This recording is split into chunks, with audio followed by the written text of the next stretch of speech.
When you're fighting, as I was as an infantryman, about 6 times a day you're in a position in which you think, this is how I'm going to die. You don't see how you're going to escape. Maybe you're under a bombardment of mortar shells and you know that they're fired in a pattern. You drop a shell in the tube, they give a little twist, and then drop another one in, another little movement, so that it becomes a box pattern. And you can see 1, 2, and you're right in the position where the third one. So you know it's already in the air.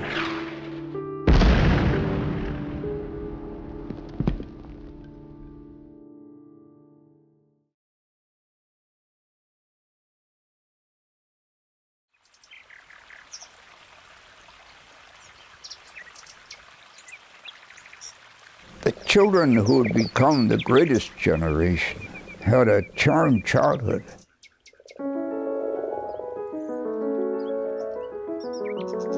There was no fear of being molested or being attacked in any way. In the summertime, you went out the door after breakfast and sauntered back around noon for a bowl of soup and a sandwich, and off you went again. And you never showed up until about 5. And your parents never asked you where you'd been, or where did you go. They were at ease. I was lucky to live on a dead-end street. It was our baseball field and our football field. It ended in a large woods where we played out the adventures of Prince Valiant, Flash Gordon, or cowboys and Indians. All the kids wanted to be the Indians. We built camps and roasted potatoes. Bikes gave us the freedom to visit the city dump, where we found wonderful stuff like race cars with orange crates for the hoods. We made our own weapons, we made our own shields, we made our own arrows. Their points were flattened tin, cut out of the cans. Their feathers were feathers we found on the ground. The thread was stolen from some mom's sewing basket. We never thought of buying stuff at a store. When one of my friends would be killed right alongside of me, the first thought that entered my mind was the image of a telegraph boy going up to the house, a family's worst nightmare.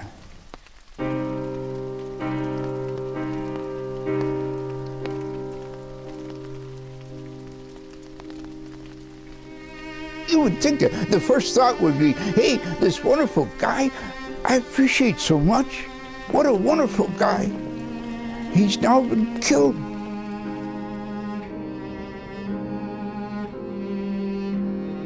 But no, my thoughts went immediately to the parents and how crushed they would be that they lost a son like this.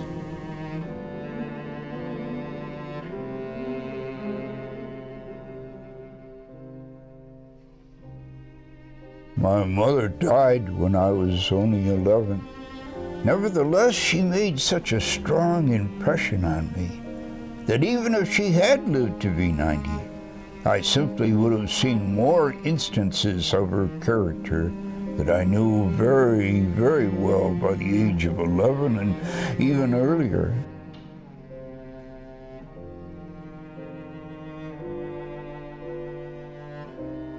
Whenever I became ill, she would bring up a tray of food that I loved. Cinnamon toast and a pot of tea, puddings that I liked.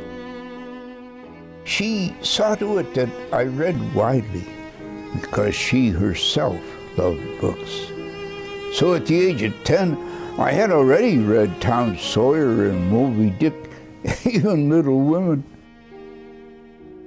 In that book, I remember the comments about liberating dresses for women to allow the flow of the body to breathe naturally in the wind. Of course, I never told any of my buddies that I was reading Little Women.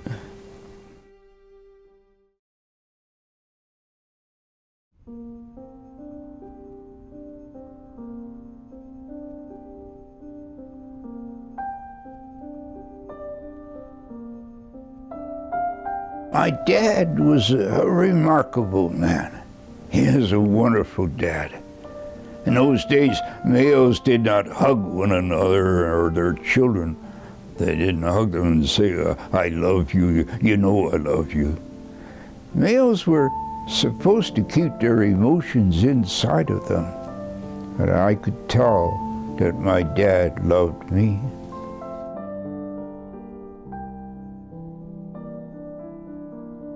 When I was 17 or so, he gave me the key to the house. And he said, well, son, you can be your own boss now.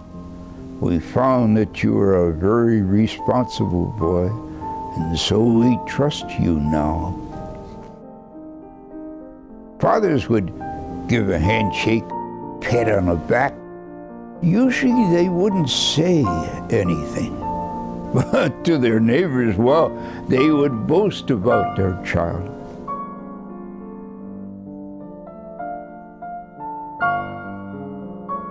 Fairly often, my dad and mom would go to a formal dinner, and he would be dressed in a tuxedo, my mother in an evening gown and long white gloves, jewels in her hair.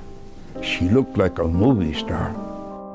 She was a wonderful cook, and she cooked things that I've never encountered since. There was always a coffee pot on the stove. They made coffee by cracking a couple of eggs in the grounds and swishing it around in the bottom, shells and all, and you had a rich, real cup of coffee. The season of fall would come, and with it the harvest. The stores would be filled with all this marvelous food, and the mothers would can all sorts of preserves, conserves, corn relish, tomatoes, tomato sauce, pickles, sweet and sour. We had a root cellar. It was a separate room in a basement with an earth floor, with huge bins filled with potatoes, onions, turnips, and squash. And the walls were lined with shelves and stocked with the products of my mother's canning. Often I would be in the kitchen before supper. My mom would call out, "Run down and bring me up a jar of this or a can of that," all sealed with wax on the top.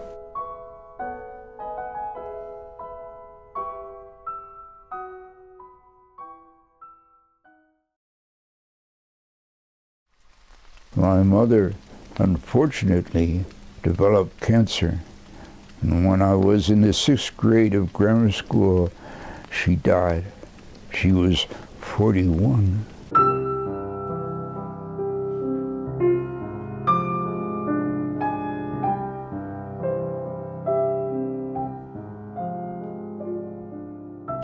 My dad used to take her for radium treatments in Buffalo.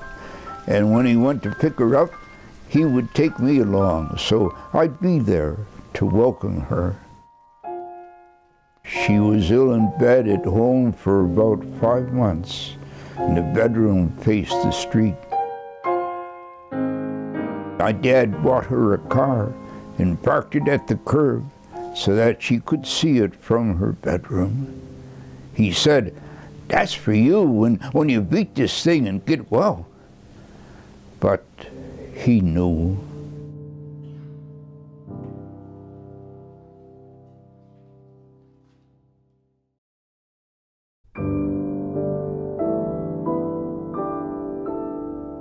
The thought of entering the priesthood first came to me when I was in my junior year of high school.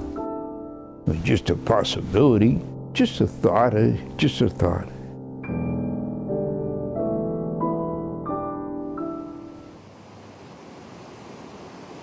Of course, World War II broke out then.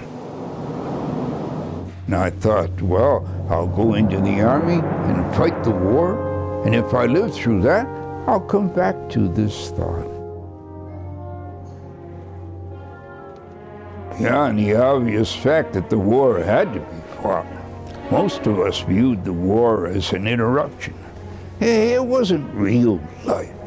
Real life was having a job, having a family, watching your children grow, going to a university. That was real life. So we were in a rush to get the war over with as soon as we could.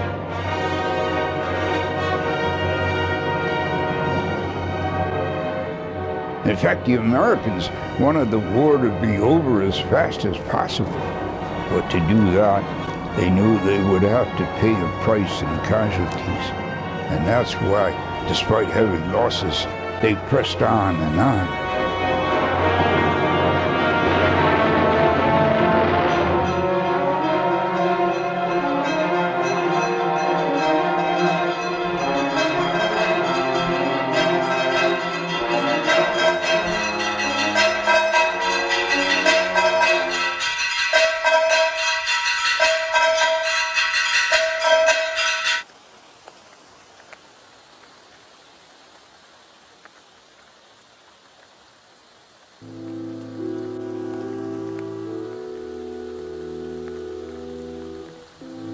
In the war, I had to shoot to kill.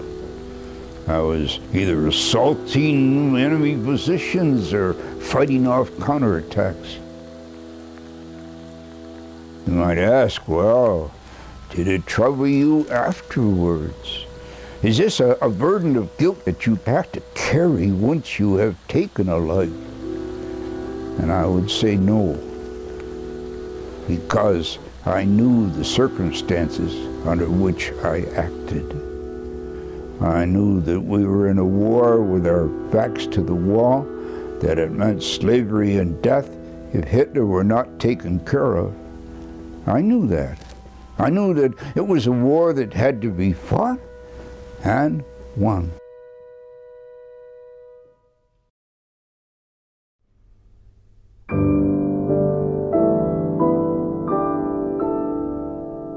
My religious faith gave me great strength, inner strength, because I said to God, every day I said, I place myself in your hands.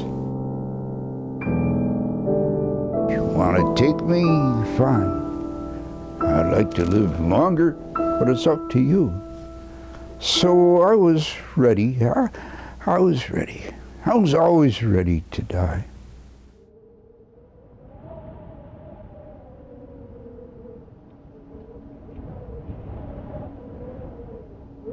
When I was fighting, I would go for weeks without being able to take my boots off. At night, we would dig our foxholes where we were, and we would sleep in the foxholes. You didn't dare take your boots off, partly because of the cold, and partly because of the counterattacks that could take place at night. You never knew.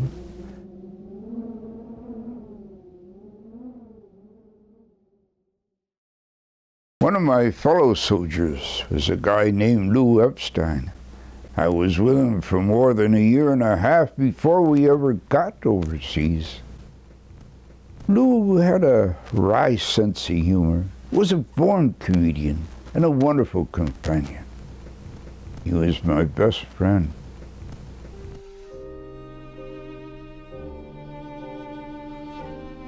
But he was eventually one of our casualties.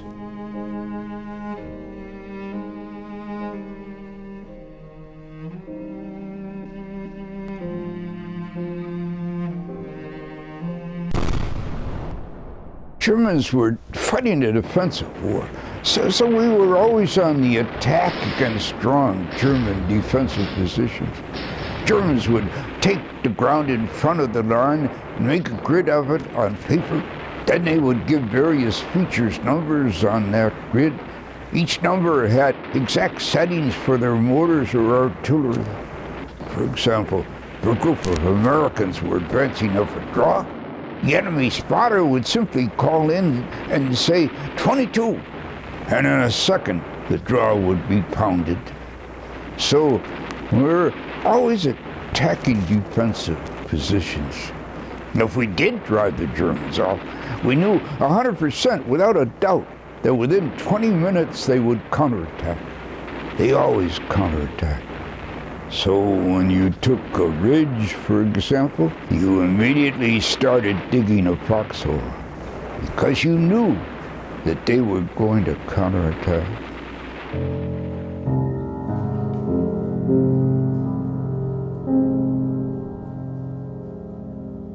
This was one of many, many days that all started blurring together like a fog. Same scenario, where you would approach a position until they fired at you from under camouflage. So it was the same story over and over all the time. And it was during one of these counterattacks, a mortar round came in and wounded Lou seriously. I knew he was seriously wounded. His stomach had opened up. And of course, I started yelling for a medic immediately and did what I could, trying to put a pack under his head.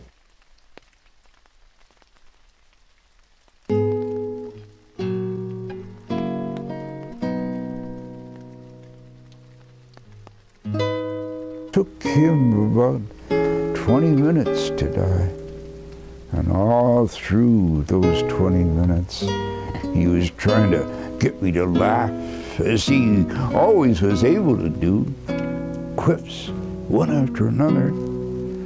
Right up to the last minute, he was trying to make me laugh. That was Lou.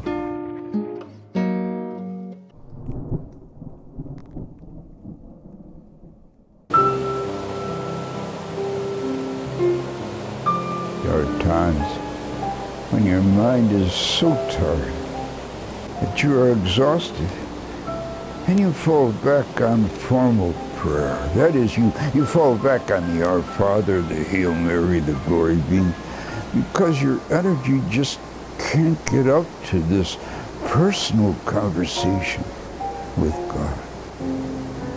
You're just exhausted. I still feel Lou's dying just as much as I did the day he died, almost in my arms. It is still as fresh a wound as ever. It never heals, as do the faces and voices of the other men I knew who were killed. Never forget them. And of course, they are always 19. And so, keeping others around you alive, well, that was very, very important. That was first. We were brothers. So much so that we wrote home to our parents saying that if we were killed, please don't bring our remains back. Leave us buried with those who died around us. Now, I sent that message home in a letter. I don't know what my dad and the other parents thought. They were probably horrified. Has he forgotten us? Does he realize that it hurts us that he doesn't want to be buried in our family plot? They could never understand the strong bonds that had formed over more than 3 years of suffering and struggle. On my return, I never spoke of this to my dad.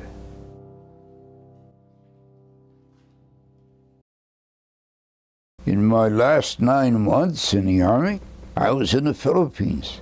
We rounded up Japanese troops holding out in the mountains. Then our company was sent up north to guard supply warehouses. Now, what I liked about that was that apart from the hours of guard duty, they left us alone. And even when we were pulling watch, walking alone through those areas with the warehouses, your mind was free to think. So, of course, I was thinking, well, what should I major in the university when I get back home? My dad had suggested that I be an engineer. So I thought, yeah, my best marks were in math and science. That's what I'll be. After engineering, I can go on to architecture, my real love.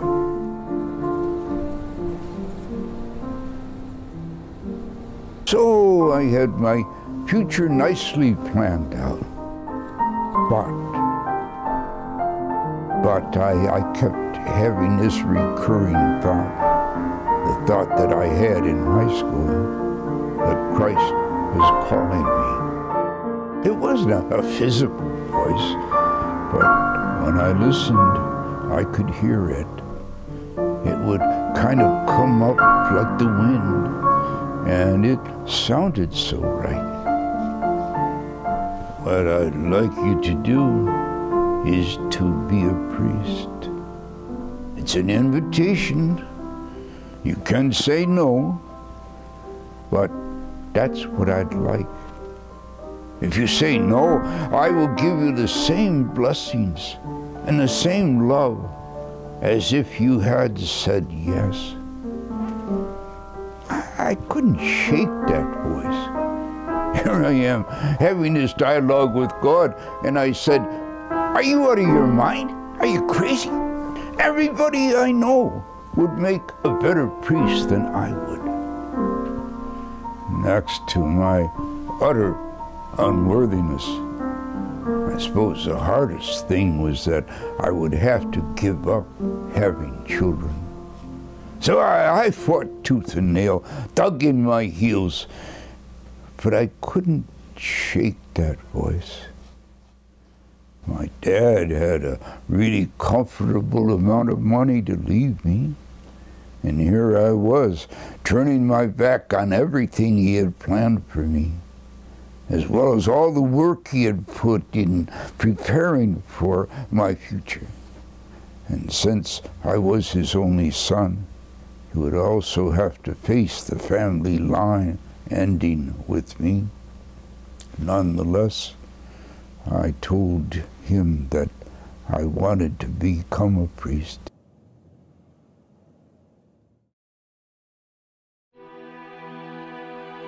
And so, for 60 years, I've been a Basilian priest. And I've taught English literature at St. John Fisher College in Rochester, where my students have been the center of my life, and whom I love beyond words. As a teacher, I'm trying to open doors, not only in literature, but in the realm of ideas and philosophies. Just as in my army days, when doors opened for me, I was together with a group from all the different states, meeting people from all different levels. Some had spent a year at Harvard and came from wealthy families. Some came from the slums of New York, from different religions. All had something to give me, just like the students I taught, who taught me in turn. And sometimes in my classes, I would look down at these 18 and 19-year-olds, and I would smile to myself a bit. And I would think how lucky they were to be here and not in a world war, having their friends killed around them. And I would think of my two homecomings from Europe and from the Philippines. And I thought of the story of Agamemnon. Agamemnon had just conquered Troy, and far away, back in his home city of Mycenae, comes a messenger all the way from Troy, bringing news of the victory to the city. And he falls on his knees, scoops up a handful of earth, kisses it, and says, "Never, never did I ever dream that I would be returning to my native home."